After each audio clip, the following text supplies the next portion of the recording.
Okay, let's get started. Hello everyone, welcome to this week's SF seminar.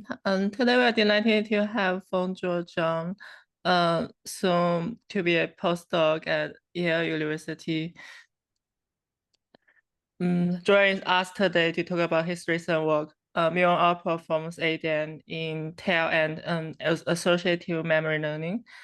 This talk digs into why Muon optimizer that been showing impressive gains over ADN for large language models works so well, particularly through the lens of associative memory and heavy tail data. Please join me in welcoming Fengzhuo. Hand it over to you. Yeah, okay. Thanks, Sony, for the great introduction, and thanks for inviting me to the ASAP seminar to share our work.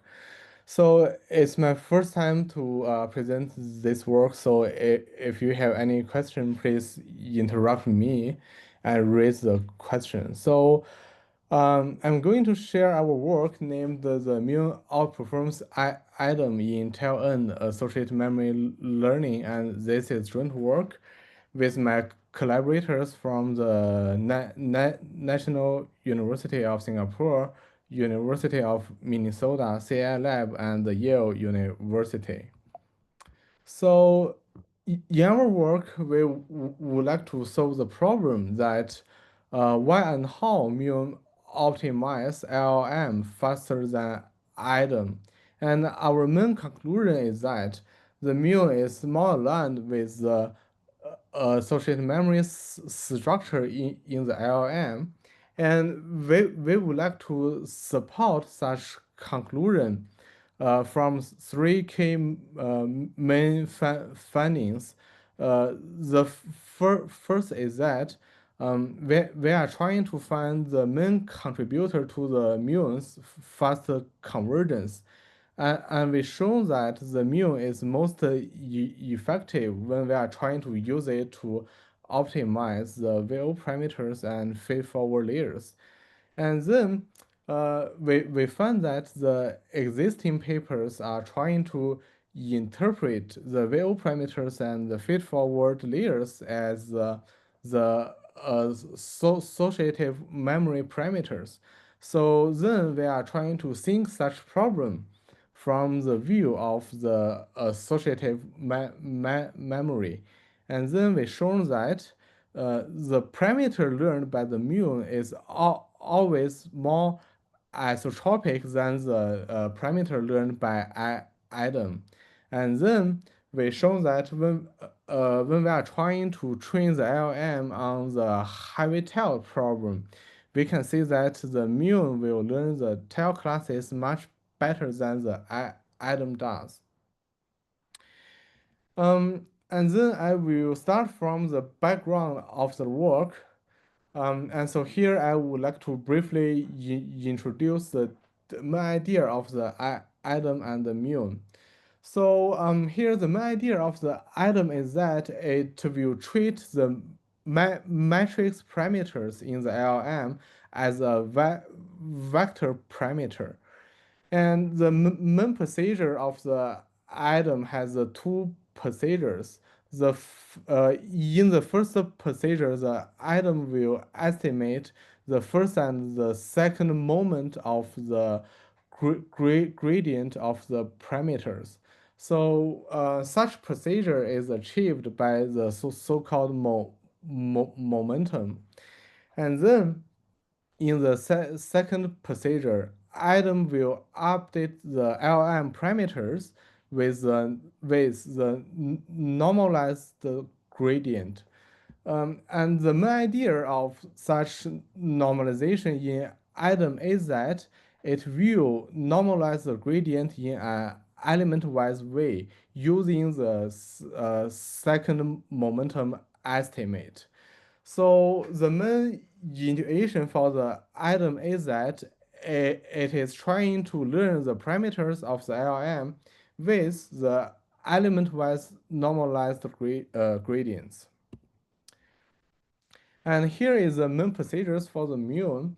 And here we can see that the Muon is more aligned with the the matrix structure of the parameters. So here, the mu only estimates the first momentum of the gradient, and then the mu will update the parameters with the spectral-wise normalized gradient.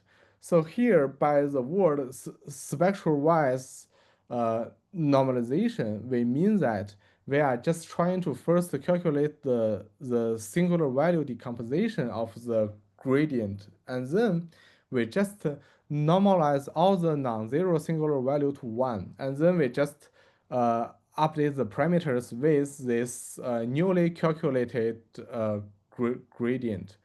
So from these two intuitions, we can see that the mu is more aligned with the inherent matrix structure of the parameters. And from the practical side, the existing papers has shown that when we are trying to train the LLM, the mu is much faster than the item does.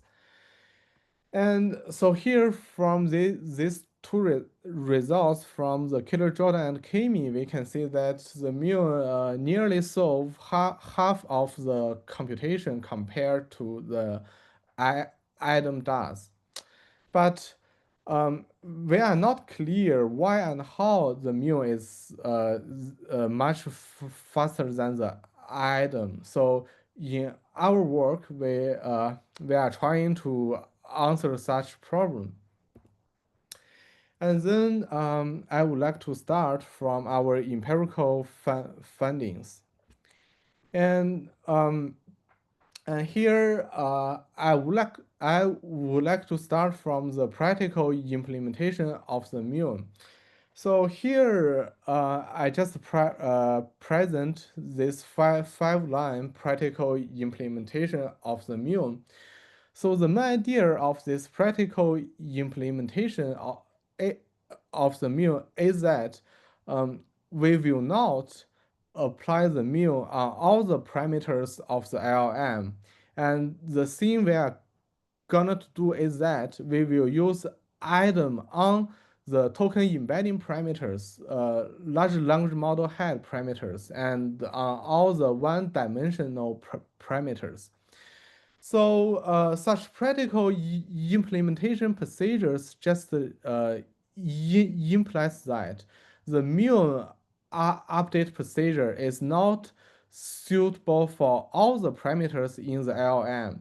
So a very natural question is that for all the parameters optimized by the mu, are all of them uniformly beneficial from the mu? And is there a subset of the parameters that are the main contributor to the muon's fast convergence?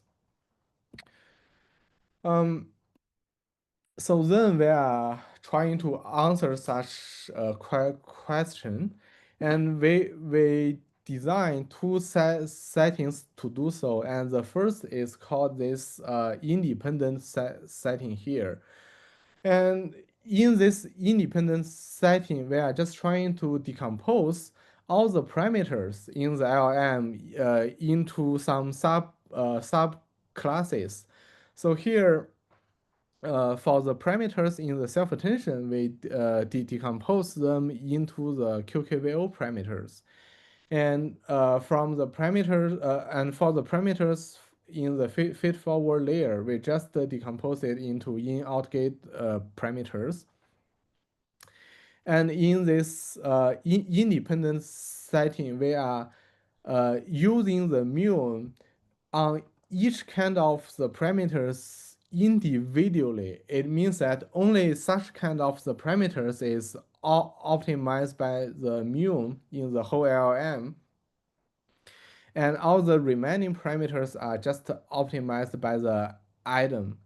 So by this independent setting, we are trying to find the influence of each kind of the parameters that is optimized by the mu. And then we will find the most influential parameters in this independent setting here. And in the following combined setting, we are just trying to figure out the combined effects of all kinds of the parameters when they are optimized by the Muon. So here I'm presenting the results for the independent setting here. And the left figure is for the LLM with non-gated feed-forward layers, and the right figure is for the LLM with the gated feed-forward layer. And I would like to first start from the left figure here. And the first thing I want to compare is this when we are trying to applying the Muon on QK and when we are applying the Muon on VO.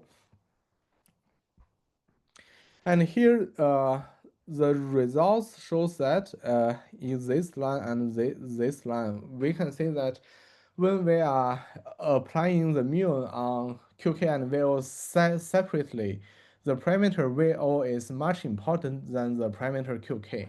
And even when using the Muon on parameter V and O individually, we already have a much better performance than when we are using Muon on QK.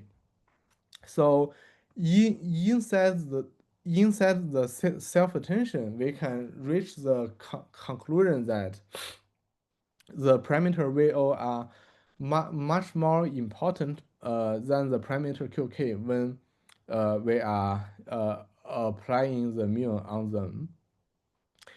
And then we can examine the effect of the Muon on the parameter in feed-forward layers.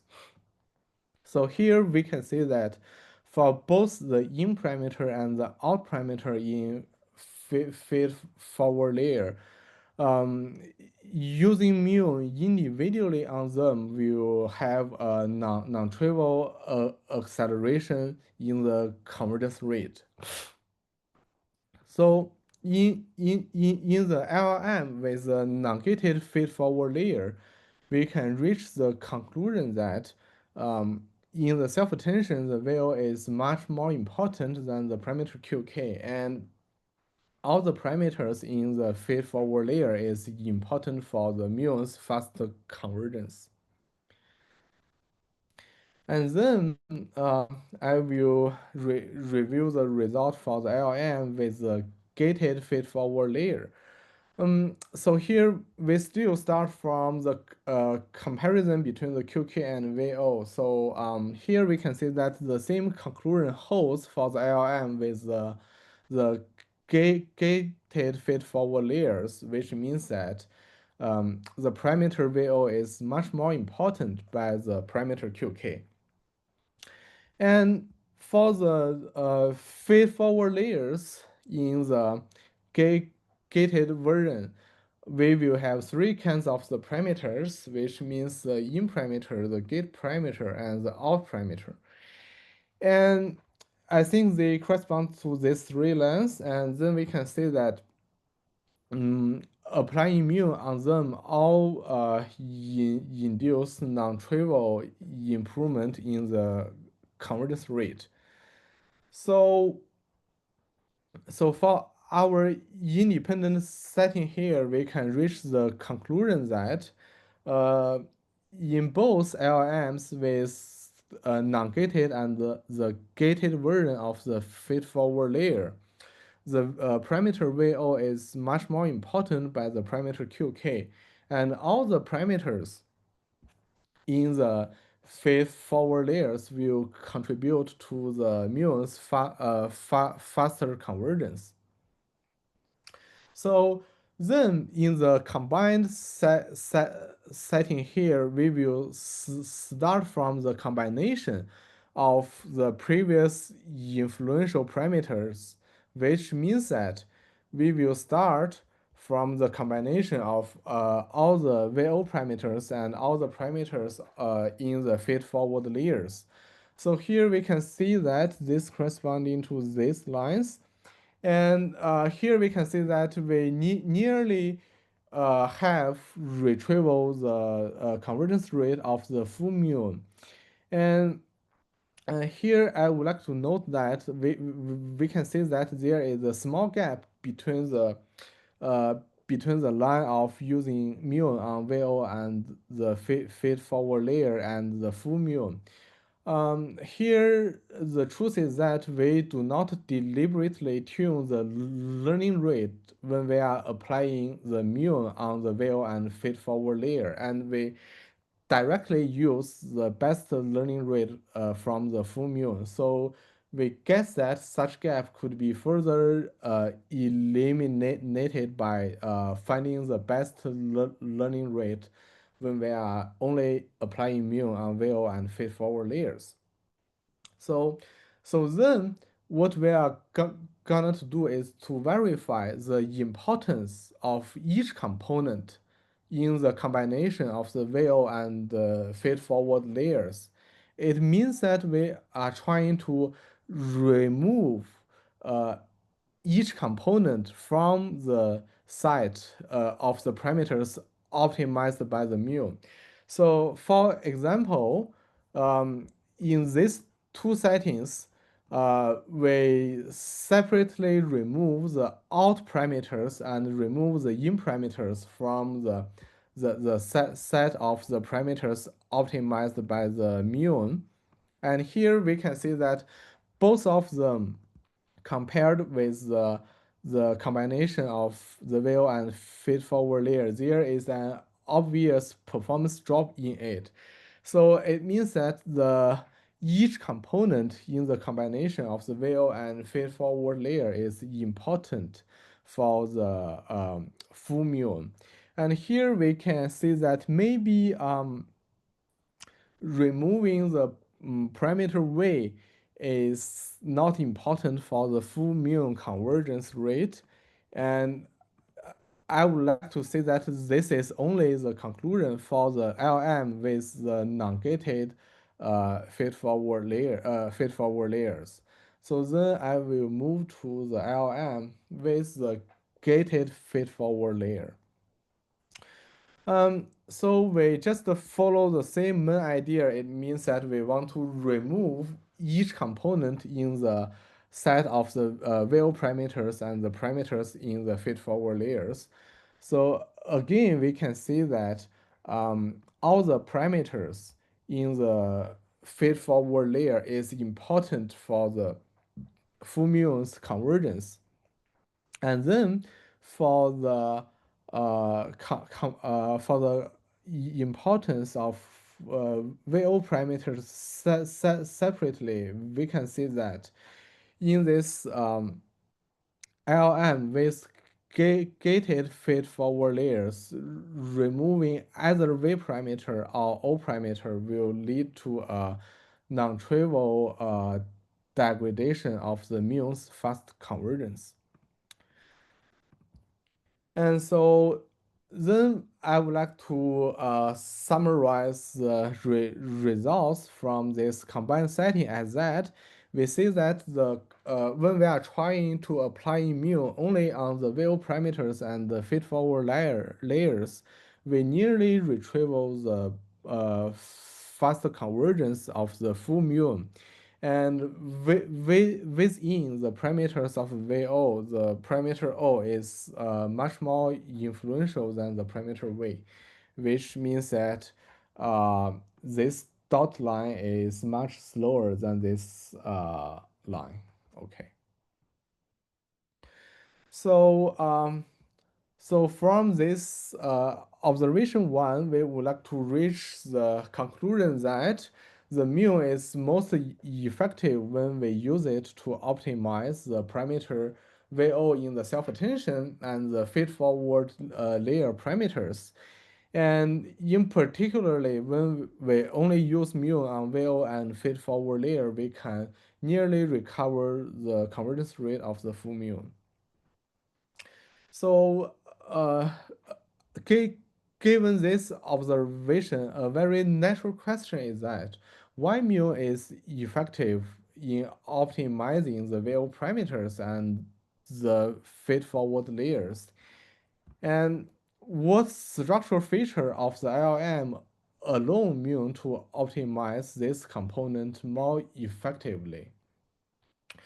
So, in order to answer such question, I would like to use the concept that has already built in the LLM, which is called the associative memory. So the high level idea of this associative memory is that we we would like to build a structure that can memorize the uh, association between the triplets.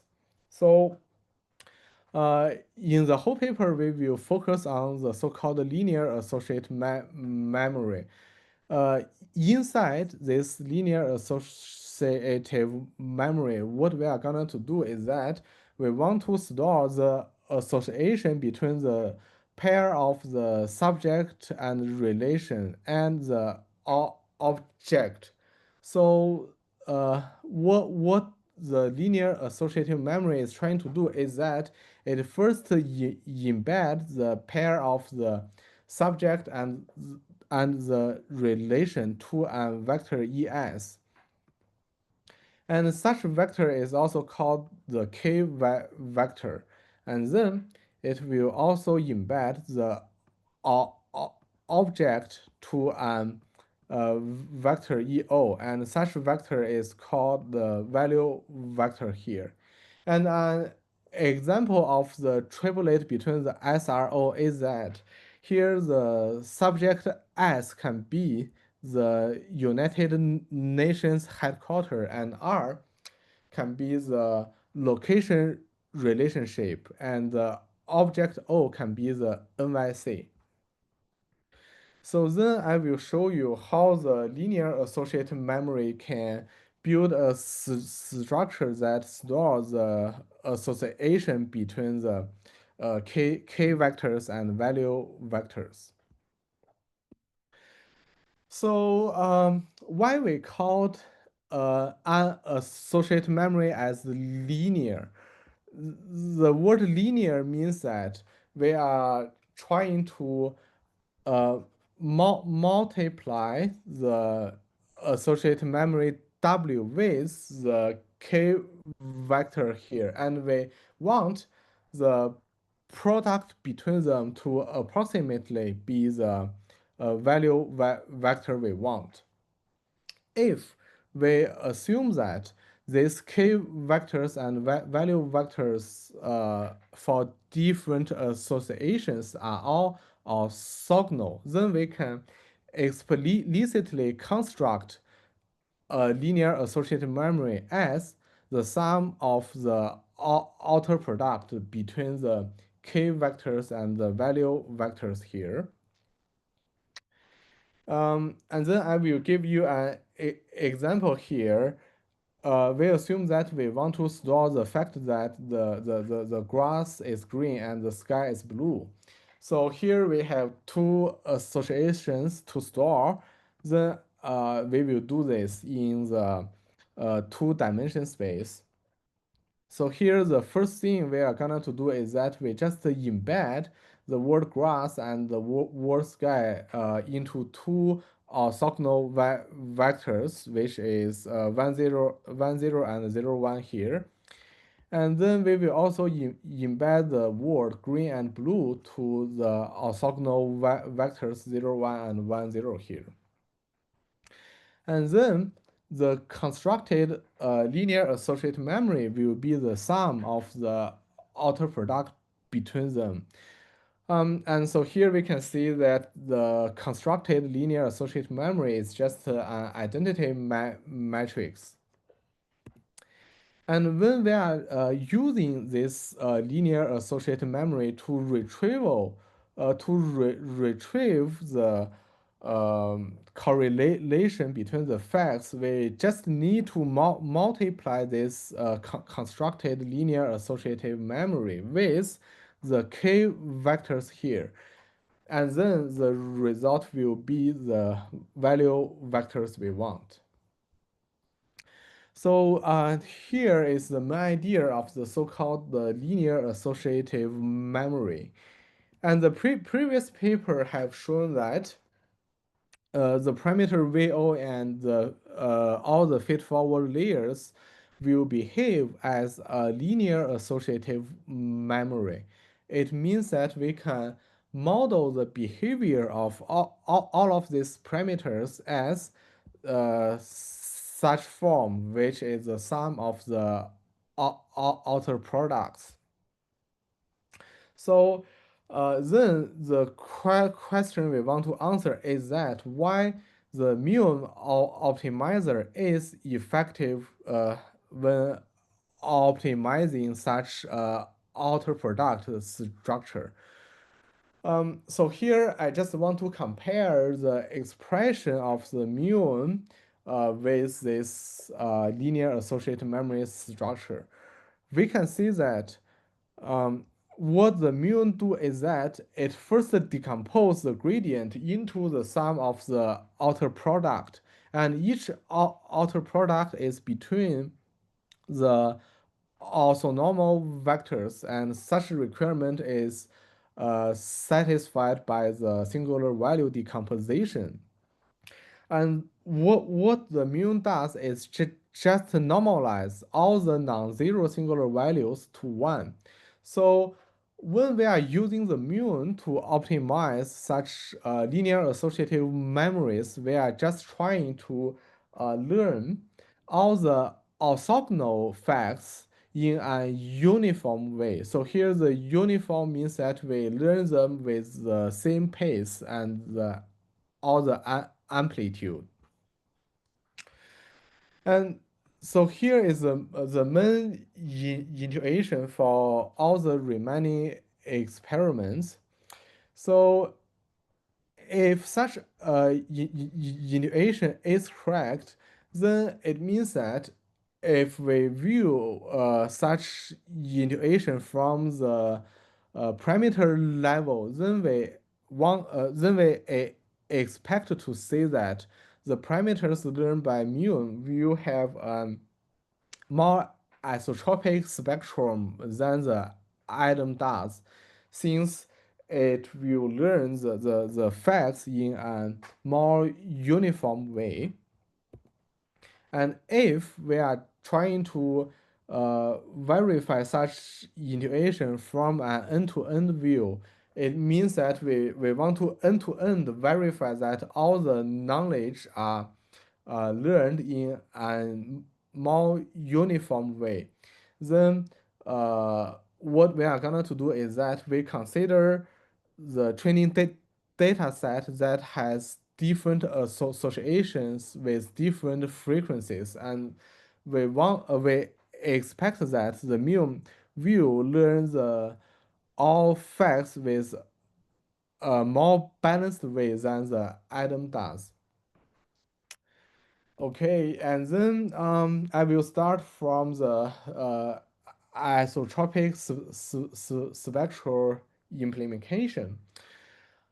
So here, what we are gonna to do is that we just examine the spectrum of the pre-trained parameters, and we use these four metrics to view it. So here, the main idea of this singular value decomposition entropy and the effective rank is that these two metrics is trying to evaluate the uniformity of all the singular values. It means that if all the singular value are all the same, then this singular value decomposition entropy and the effective rank will be large. And then we use the so-called top K energy and the ratio between quantile to evaluate the decaying rate of the singular values. It means that if all the singular values are the same, it means that there is no singular value decay in them. Then the value of this top K energy and the ratio between the quantiles will be small. So here there are the result for the VO parameters. The things inside the LM,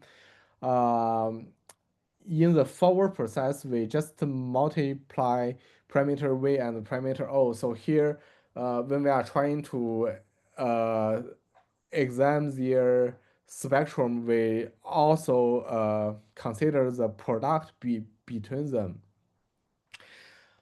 So here there are two main message from them. The first is that we can see that in the very beginning of the training, the spectrum of the muon, which is shown in this color, is already quite isotropic, which means that the singular value are comparable to each other here. And however, for the item, the isotropicity will change largely during the whole training process. It means that maybe there is a long process for the item to converge to the state it wants. And another observation is that, so here in all these figures, I draw the error bar for both the mu and the item. However, here you may not see the error bar of the mu because it's very small. And in contrast, for the item, the error bar is quite large. It means that the isotropicity of the mu is quite robust to the random initialization of all the parameters. And the item is not robust to the random initialization. And here is the result for the out parameter in the feed-forward layers, and we can see the same trend hold for this out parameter here. So then, from all of these observations, we can reach the conclusion that for Muon, the parameters learned by Muon is quite more isotropic than item, and such isotropicity is robust to the whole learning process, which means that such isotropicity appears in the very beginning of the whole training process. And such isotropicity is also robust to the random initialization of the parameters, since the error bar of the mu is almost negligible. Here you can see there is a very small error bar here, nearly nearly the variation is 0 here. We reached the conclusion that the mu could consistently yield more isotropic weights than the item does.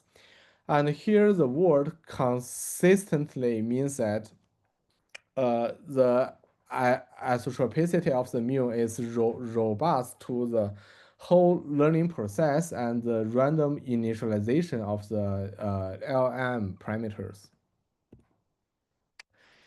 And then I would like to verify the balanced learning of the mu from an end-to-end way.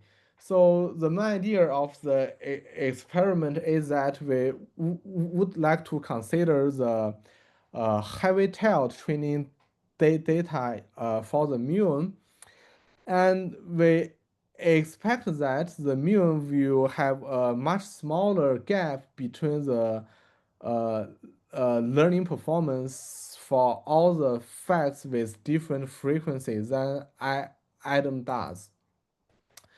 So here we just construct this heavy-tailed data set following the procedures of the physics of the LLM, and we just manually write the bio information for over 200,000 individuals, and we make the appearance of these individuals distributed according to a power law in our whole training data set.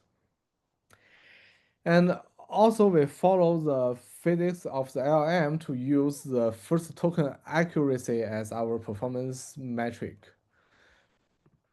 So here is our experiment result.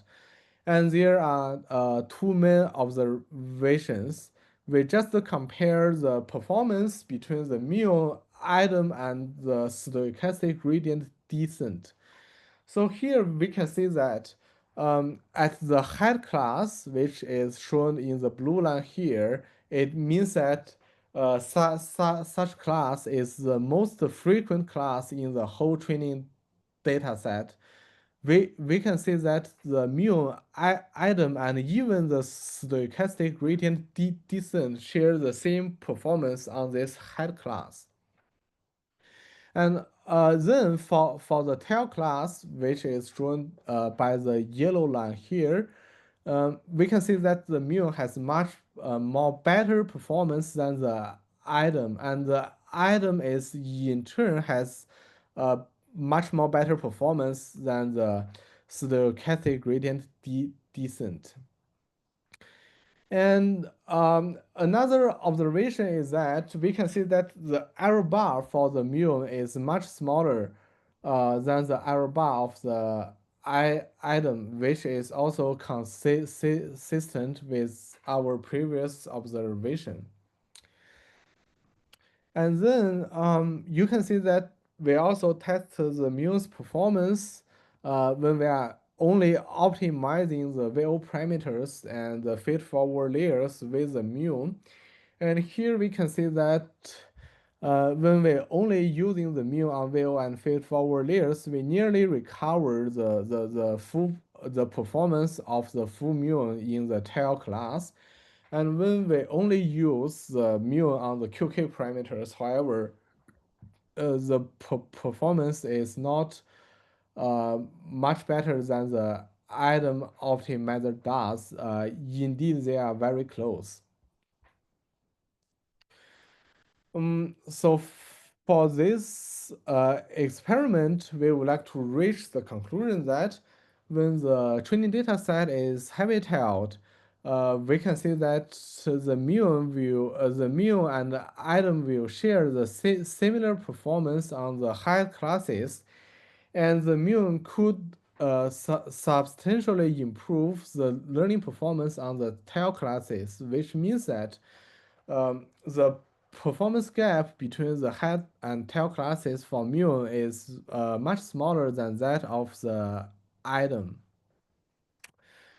And so till now we have seen all our empirical experiments, and then what we are gonna to do is that we would like to theoretically prove all the intuition we have from a simplified model here. So here for this simplified model, we'll adopt the so-called one-layer linear associative memory. So here the learning goal for this one-layer model is that we want to learn the association between the pair of the subject and relation and the object. And follow the linear associative memory structure, we just embed the pair of the subject and the relation to the vector EI, and we embed the object to the tilde EI. Okay, and we'll adopt the one-layer model that the input of it is the embedding of the k vectors, and the output of this one-layer model is just the probability over all the objects we have. So here the main idea of this one layer model is just to make.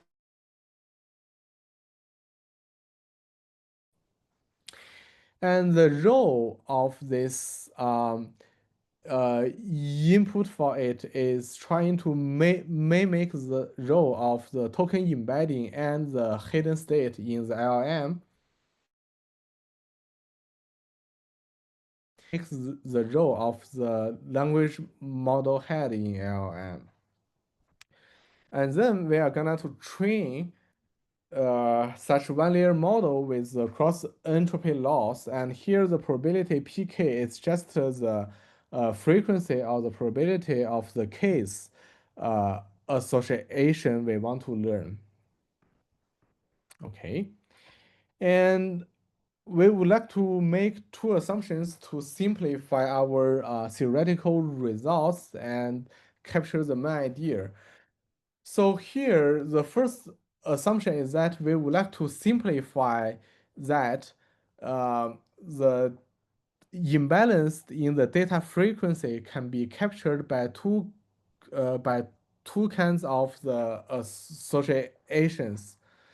So here we just assume that the first L associations we want to learn all share the same frequency in the whole training data set. It means that each of them will appear with probability alpha divided by L.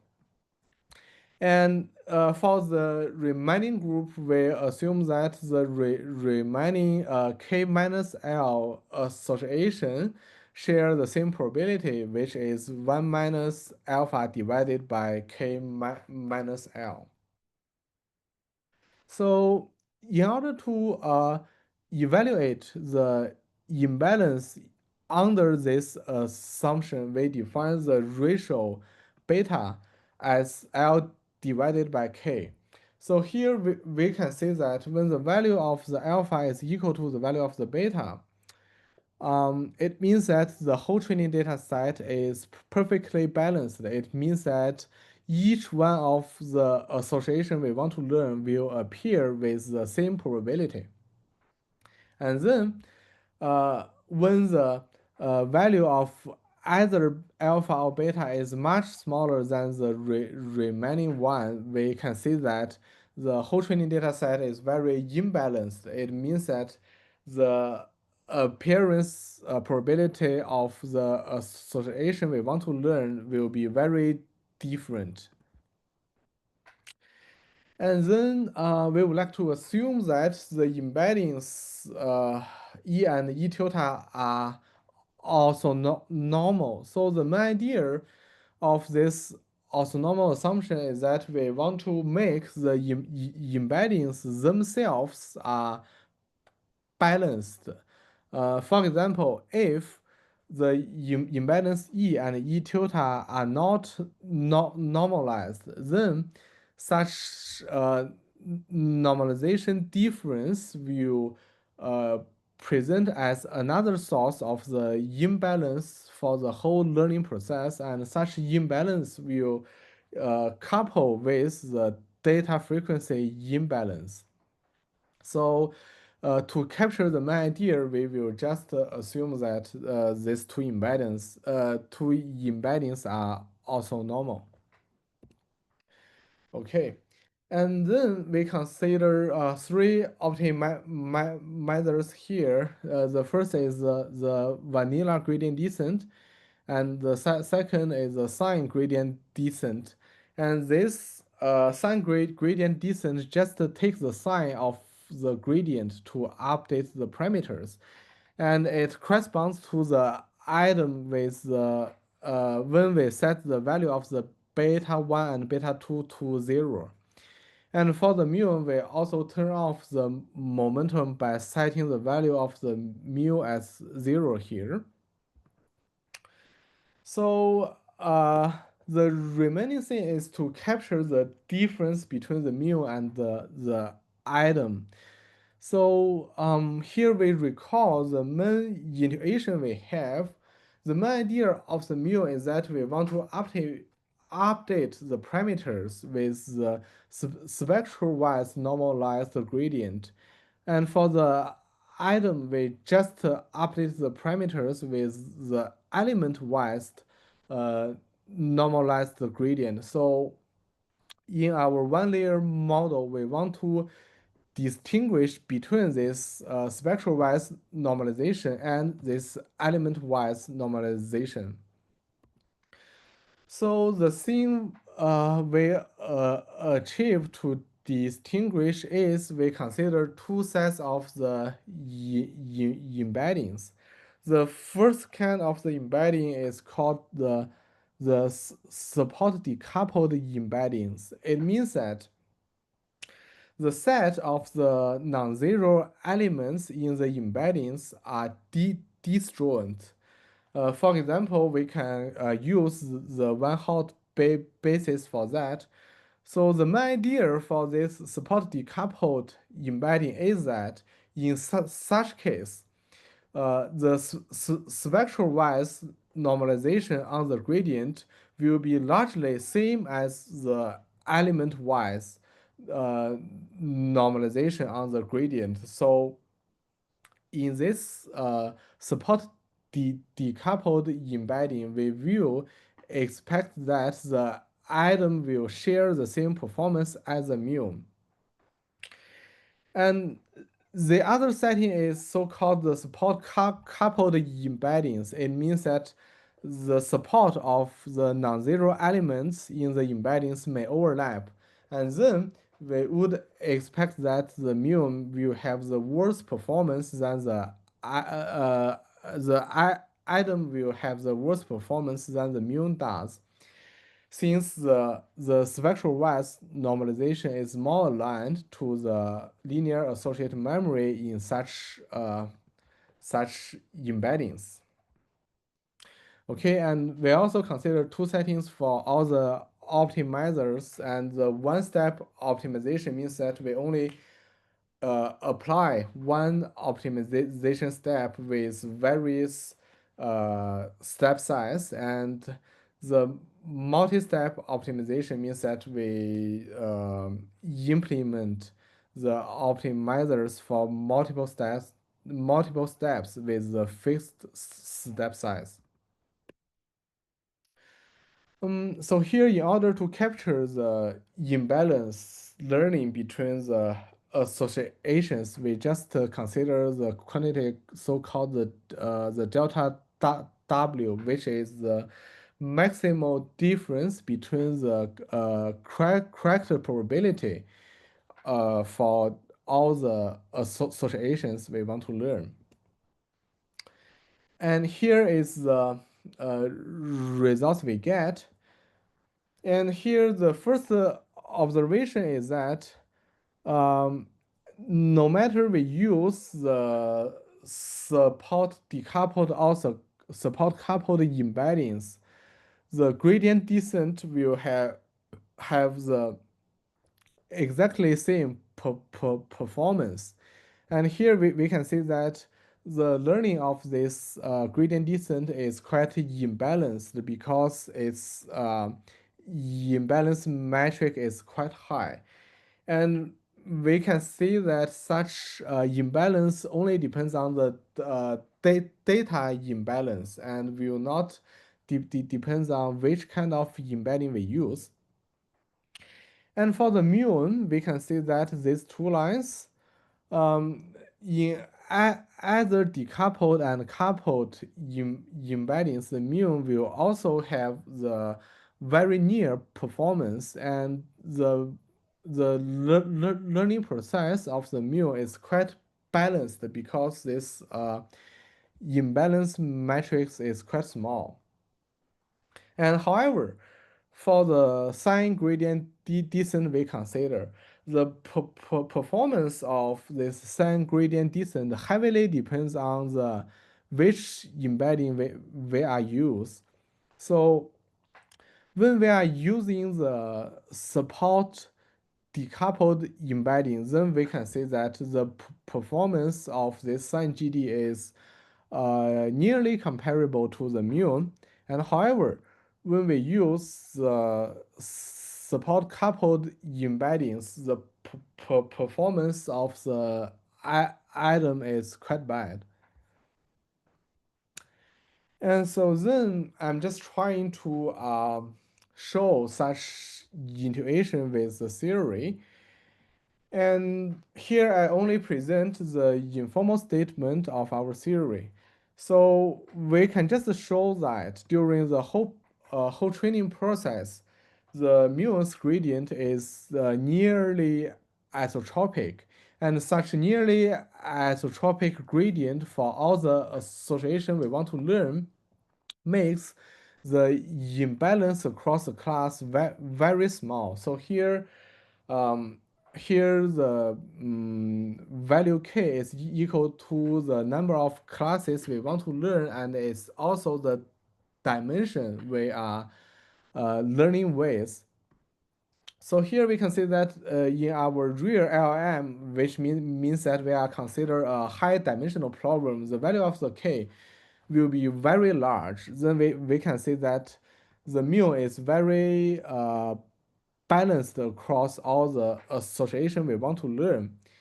And we would like to mention that such a conclusion holds for any embedding. So it means that the error bar for the learning will be very small. And this is the thing we just say in our previous experiments.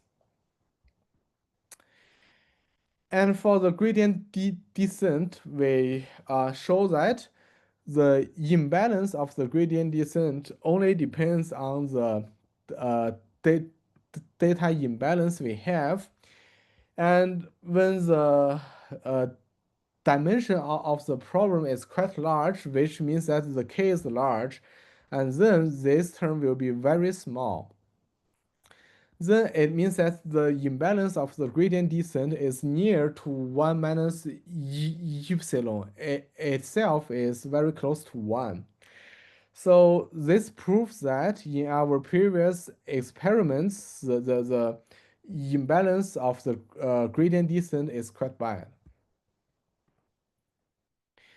And for the item optimizer, we show that the performance of the item heavily depends on the embedding properties. And intuitively, for the support decoupled embedding, then the learning of the item is perfectly balanced, same as the Muon. And for the support coupled embeddings, the performance of the item is quite bad. And such dependency on the embedding properties partially explains why the error bar for the item is quite large in our previous experiments. And since in our real life we just are trying to average the performance of the item across different embeddings, so as an overall performance, the imbalance of the item is much more obvious than the Muon. And then I would like to summarize the theoretical intuition for our theory. So the main idea is that when we are using the Muon, it's just trying to normalize the amplitude of each outer product in the sum. So it means that we are trying to learn the different facts with the same amplitude. And however, for the item we have, it just conducts the element-wise normalization for the gradient, and such element-wise manner may disrupt the coherent matrix structure of the linear associative memory we have, and such disruption will appears as the imbalance across the heavy-tailed learning problem, and it will result in the spectral concentrate on some very high value of singular values. And so till now, that's all for our paper. And I would like to summarize my main conclusion of our paper as that from both the empirical and the theoretical view, we just show that the muons spectral normalized procedure is more aligned with the sum of the outer product form of the linear associative memory, making it learn the more isotropic ways and have a more balanced performance when the pre-training data set has the heavy tails. And during the whole learning process, we can see that the parameter VO and the parameter in feed-forward layers is the main battleground for that. And finally, I want to discuss the relationship between our work and the existing understandings and phenomena. So previously, Jeremy have shown that we can unify the understanding of the mu and atom as the steepest gradient descent with respect to the matrix operator norm and the vector inf norm respectively.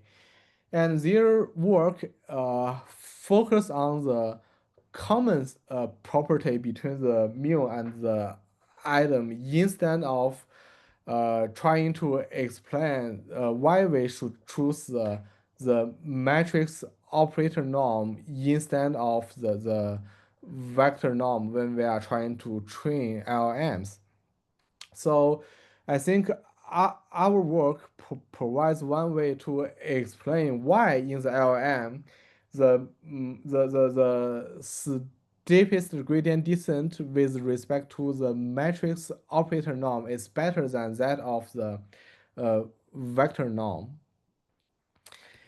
And I would like to mention that some existing papers, the test time training done right has used the Muon to update the online memory in the RNN.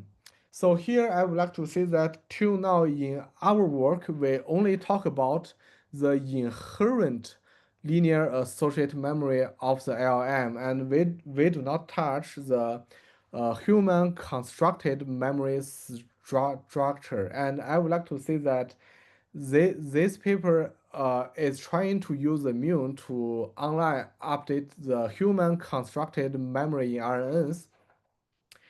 And their paper also shows that the Muon has a much better performance than the gradient descent when we are doing so. So we can treat such paper, provide another evidence to support us to use the Muon to learn the memory structure in both transformer-based LLM or the RNN-based LLM. And there another understanding view on the Zhihu post that someone would like to use the view of the trade-off between the exploration and the exploitation in the whole training process to understand the role of the Muon. So here I would like to say that our work provide one view to explain the exploration in the learning process. The main idea is that we can treat the exploration as we are trying to use the same amplitude to learn the orthogonal facts during the whole learning process. And I think that's all for our work. Thank you.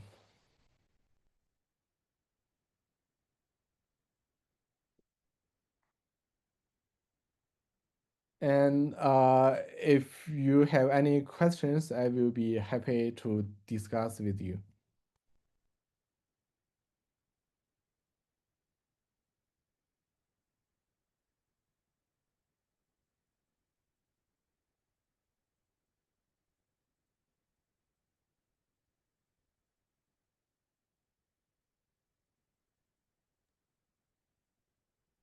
So if you have any questions, feel free to unmute yourself or just drop the question in the chat.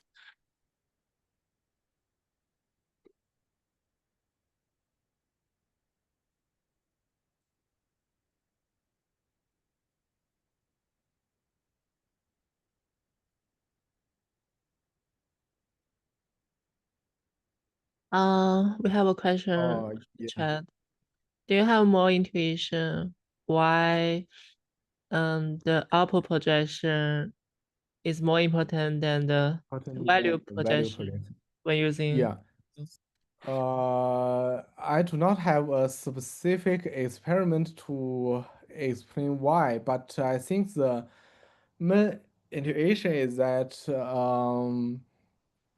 since the parameter output is more closer to the language model head, so the thing is that now the LMs just use a highway structure in it. So it means that the output of the self-attention will be directly forward by the language model head. And since the parameter O is more direct near the final decoding procedure in the language model head, I think the parameter way may be potentially blocked by the parameter O, and there is no block, no other component that blocks the parameter O. So that's one might guess that why the parameter O is more important than the parameter way.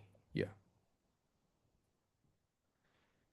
And Okay, I thank see, you for the yeah. explanation. I read the discussion. So we have another question from the chat. Uh, can you explain more about the implementation on spectral normalization? Yes. So here the spectral normalization uh, is the main idea of the Muon. So here you can see that uh, the Muon optimizer just first calculate the singular value decomposition of the gradient, and then when the Muon use the gradient to update the parameters, it just set all the non-zero singular value to 1. So it means that we are just trying to normalize the spectrum of the gradient we have. So by this, I mean that the mu is just trying to conduct the spectral-wise normalization. Um, so I think I understand the intuition between why Muon would do better on long tail classes, Yeah. but why would it like be as good as Atom on the heavy tail on the more frequent classes? I mean, I guess maybe consistency is more important. Is that the intuition for it? Um, according so according to my own intuition, maybe for the most frequent class, the gradient itself already have the correct direction to learn them, and um, you know that the learning rate for the Mu and Atom are fundamentally different. So maybe when we consider both the influence from the different learning rate and the correct direction for the most frequent class, then these two things may interact to derive the almost the same learning behavior in the most frequent class. Mm. Okay. Yeah, no, that makes sense. I mean, and Yeah, you're also scaling it, right? After the yeah, normalization. we have the largest result is for the 0.7b. Mhm. Yeah, and here you can see that even the stochastic gradient descent shares a similar performance as the mu and atom at the higher class. So I just guess that maybe the gradient itself is strong enough to learn the most frequent class. Oh, Yeah, thanks. yeah, you're welcome.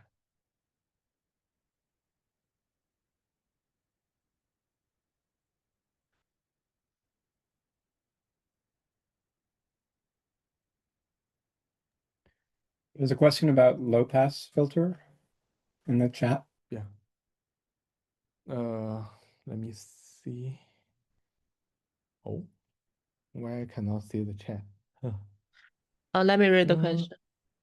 So okay. did you try fast Fourier transform and low pass filter to filter out high frequency component?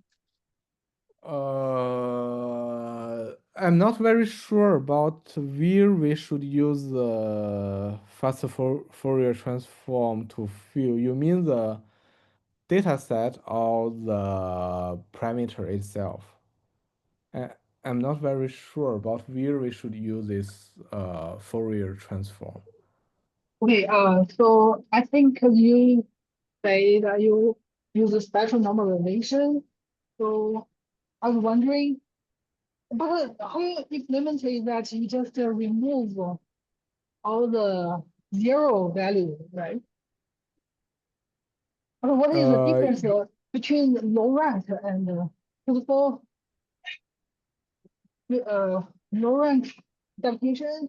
We are trying to use two low rank matrices to approximate a larger matrix. But here, mhm. um, uh, I'm sure a lot of confused with the implementation. You just decompose the the embedding or maybe the recognition into string matrix, and then you just filter out the zero value. I'm sure whether I understand your implementation correct. You mean that when we are implementing, when we are Yeah, using the mu, we will not normalize the zero value to one. We only normalize normalize. non-zero one, right? Yeah, yeah, yeah. Like how you see Oh yeah. that. Yeah, but how you see It's this is like a spectral normalization. So for spectral, I think it should be used Fourier transform or other frequency transform to transform the data to the frequency domain, so we can see the data better in the frequency domain. That's I nice, think it's but a good point. Yeah, yeah. It's a good point, but I mean, in the real implementation of the Muon, we do not explicitly conduct the single value decomposition. Instead, we use the Newton iteration to do so. It means that let me find a figure for you. So let me see.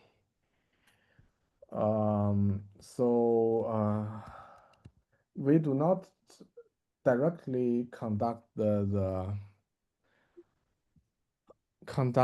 singular value decomposition. Instead, we use such iteration to do so. And here, uh, and here you can see that we are just trying to normalize the non-zero one to the value close to one, and only the value zero is kept as itself.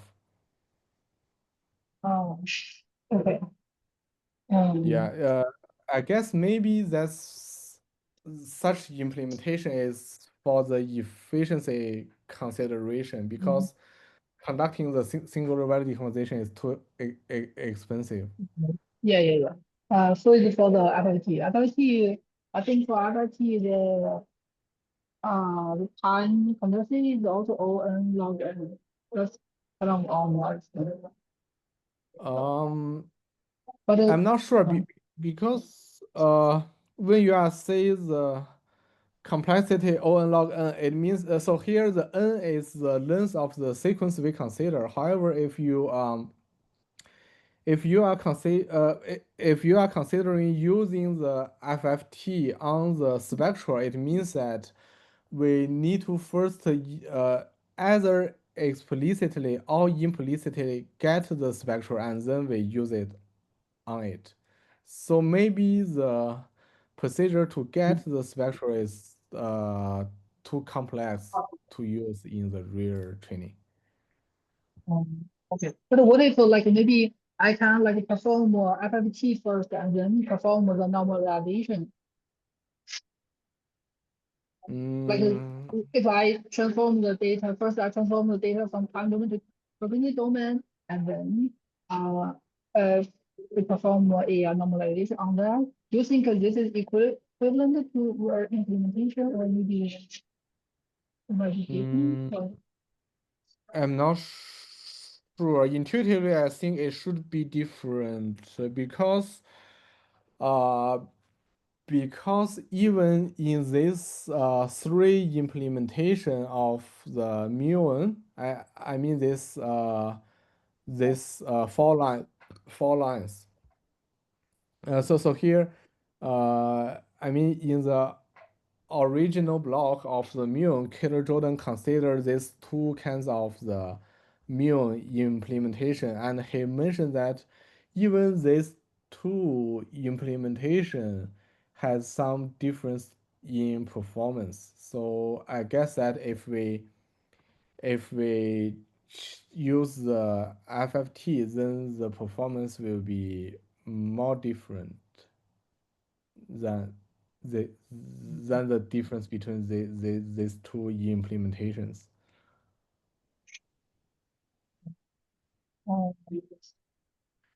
Another question Maybe is yeah. another question is about lower rank adaptation. Mm-hmm. So lower is kind of like using two low rank matrix to approximate a higher rank matrix. You think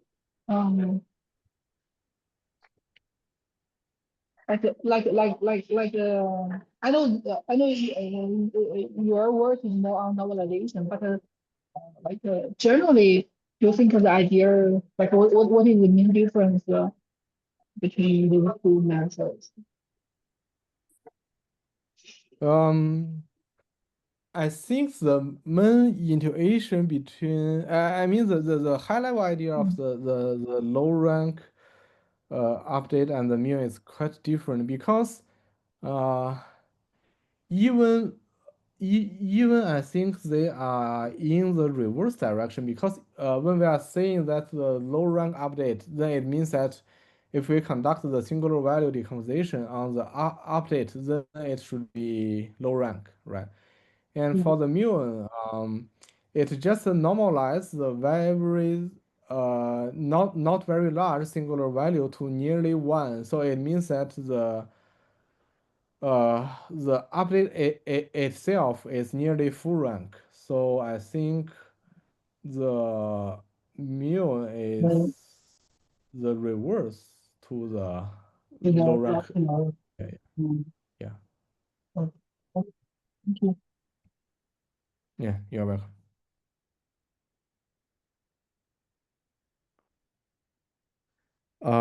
Yeah, I see that someone in the chat asks the question that how will the better long tail knowledge of the language model trained by Muon transfer to real tasks? So here I think there is some high level idea that is not easy to verify. For example, when we are training the large language model with real data, maybe there is a way to test the common sense of the large language model trained by Muon is better than the common sense trained by Adam, especially on the real facts in the pre-training data. But uh, but I'm not sure whether it's possible to detect what is the real fact, the less frequent facts in the pre-training data set for the real very large language model training. Yeah, I think there will be some something like the common sense performance that the large language model trained by Muon is better than that trained by Adam. Yeah.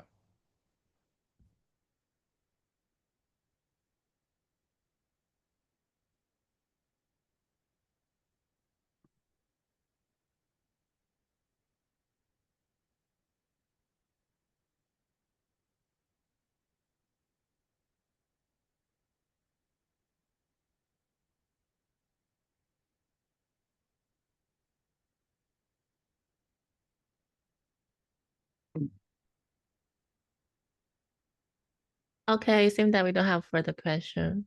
Yeah, thank you again for your presentation. Yeah, thank you. Thank you Yeah. for your invitation. Okay, let's wrap it here today. Mhm.